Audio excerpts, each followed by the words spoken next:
Does Gojo get paid for making all of Marin's outfits in My Dress Up Darling? Gojo spends hours of his time making Marin's cosplays, but he's never seen getting paid for the work he puts in. The cosplays themselves are also expensive, as the raw materials cost a ton, and Gojo never cuts costs when choosing the materials because he wants to make the perfect cosplay. There's also the studios they rent out. Luckily, Marine pays for that, the materials, and she even treats him to food from time to time. But there is also the value of the labor, tools, transportation, and even the props he makes. When Gojo made Shinju's cosplay, Juju knew that her sister couldn't cover all those costs after the materials, and knowing how important they were, she paid for them herself, even when she didn't have to. For Gojo, he already has most of the tools he needs thanks to the Hina doll shop, and he most likely pays for his transportation by himself due to the fact that he's not traveling with Marin all the time. Fortunately, the materials for the props would also probably be covered alongside the materials with the cosplay by Marin, leaving the cost of labor. Gojo could argue that spending time with Marin is more than enough payment, and that it doesn't matter because he enjoys making cosplays so much. But the answer to him being paid can be found in the manga. During a conversation, it is revealed that Marin actually overpays.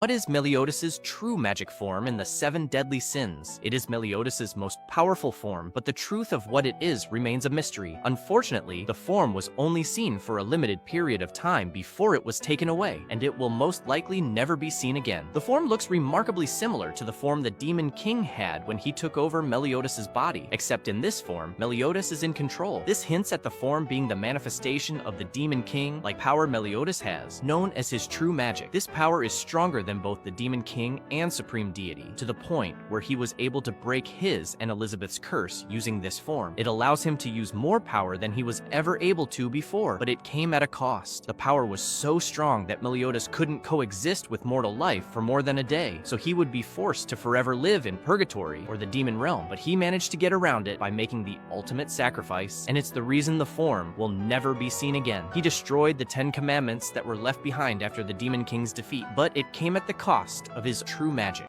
Did you know that in Mushoku Tensei, Rudeus is one of the few people Princess Ariel fears? Ever since he got to the academy, Ariel has taken an interest in him and has made an effort to remain on his good side. But why? Before they ever actually met in person, Sylphie had already hyped him up as a prodigy, and mainly talked about how he was a silent spellcaster and how he became a saint-class water mage at just 5 years old. However, Ariel was suspicious if someone that powerful actually existed, and she even doubted that many of the stories about him were true after hearing rumors that he was someone that had slain a red dragon. But after they finally met, Ariel began to see that the rumors about him were actually true, and she began to fear him for 3 main reasons. First, he had insanely powerful connections, like Zonoba, who was a prince, Nanahoshi, who had a stellar reputation with the Magic Guild, the Academy, and was responsible for most of the Academy's practices, Linnea and Persena, who were royalty of the Beast Tribe, as well as Batagati, who was an immortal demon king known worldwide, all of which are people who Ariel would benefit from if they were on her side, and that's only some of the people he knows. Then there's the fact that he has a really good record as an adventurer, being highly ranked with impressive feats. And the final reason is his raw power.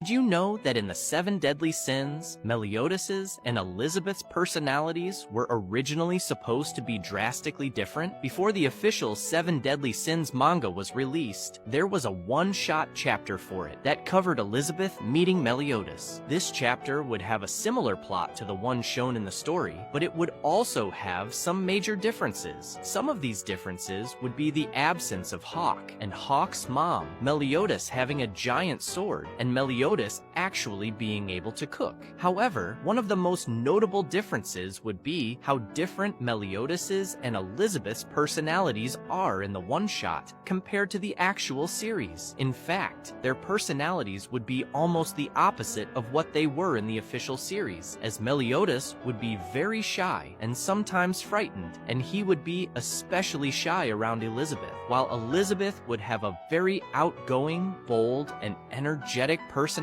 to the point where she would sometimes do ridiculous things. Did you know these facts about Haru Urara in Uma Musume? The first fact is that she actually has won a race before. In real life, 15 years after she retired with a 0 and 113 record, her owners ended up entering her in a time trial race against other retired horses for fun, and out of everyone, Haru ended up winning, making it her first win ever. The second fact also has to do with her real-life counterpart, and it is that Haru has her own online online diary. After her retirement, a website was made by her owners that documents what she does in life after retirement, and it still gets updated regularly. The last fact has to do with her racing outfit. In the anime, her outfit is one of the few that wasn't heavily based on her jockey's silks, due to her having many jockeys with many different outfits. Instead, it was based on the mask she wore while racing,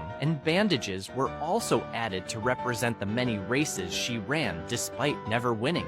Did you know that in Re:Zero, there's a hidden reason why Subaru never asked Echidna about how he could save Rem, even though he had the chance? Every time the two of them would meet, Echidna would be eager for Subaru to ask her questions about anything. In fact, she was so eager for him to ask her stuff that she even went as far as to beg him to stay and ask her more questions when he was about to leave his first tea party. On top of this, she told him that she had immense knowledge of the world and that she was willing to give him any answers she had on anything he wanted to know. Despite this, Subaru never once asked Echidna about any ways he could save Rem from her coma-like state. However, the true reason for this was actually revealed in the light novels, as when Subaru first met Echidna and heard about her offer to satisfy any curiosity he had, one of his first thoughts was about saving Rem. This caused him to ask Echidna if she knew anything about the Sin Archbishops of the Witches cult, and he hoped that if she did, she would be able to tell him more about Gluttony and his authority. However, Echidna would reveal to him that she's never heard of any of the Sin Archbishops, and that would cause Subaru to come to the conclusion that she didn't know anything about their authorities either, or how to reverse them, so he gave up on asking about Rem. Will there ever be a season 2 of Charlotte? Many fans have asked about a season 2 ever since it finished airing in 2015, but what would it be about, and could it even happen? Charlotte was an anime original, which means there was no source material that it was adapted from, and the ending of the show was pretty conclusive to the entire story, but there's still room to build off of the ending for a season 2. A possible plot would be a rom-com with Tamori and Yu, where Yu regains his memories over the course of the season, and fans finally get to see the happy ending many of them wished for the 2. This would take the show from saving the world in season 1 to regaining what they lost in season 2. This isn't the only route the creators could take either. Instead of a season 2, they could do a remake of the show, with it being 24 episodes long instead of just 13, letting them fix fans' biggest problem of the show and its rushed ending, and allowing more room for an epilogue, individual character backgrounds, and building relationships between characters even further. There could even be a spin-off going into further detail about Shunsuke's countless time leaps into the past, and how the academy was built. The odds of any of this happening are slim, mainly due to its conclusive story, the studio working on lots of other projects, and the author behind the show retiring in 2022. But there's a chance.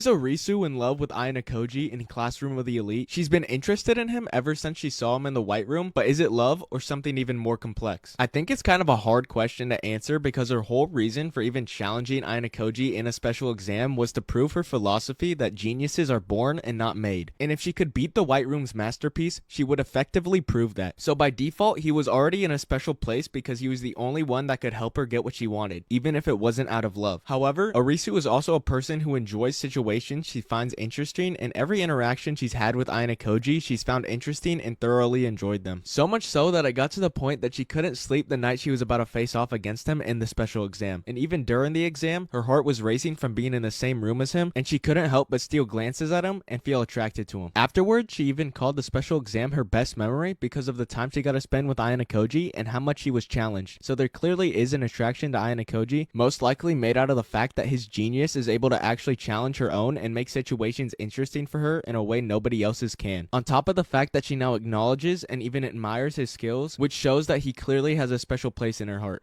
What causes a checkpoint for Subaru's return by death in Re:Zero? We've seen him switch checkpoints several times throughout his journey, and some of them we've become very familiar with. But what actually causes a checkpoint to be saved at a certain spot? We know that return by death does not care about the fate of anybody besides Subaru, and we know Satella's goal with return by death is to free Subaru from the fate of death or a terrible fate in general, and also that she's our safest guess on who is actually setting the checkpoints for Subaru. So using this information, we can can infer that a checkpoint is set as long as Satella thinks certain conditions are met for Subaru. Like, a checkpoint will not be set in any place that Subaru is actually suffering or in pain, so he has to be completely safe. But there's also a mental component to it. Most, if not all, of the checkpoints for Return by Death have been updated after Subaru overcame a huge mental challenge, or was in, or believed he was in, a good place mentally. So basically, I think Return by Death checkpoints rely completely on Satella seeing Subaru's physical and mental well-being being in a good place at a point in time.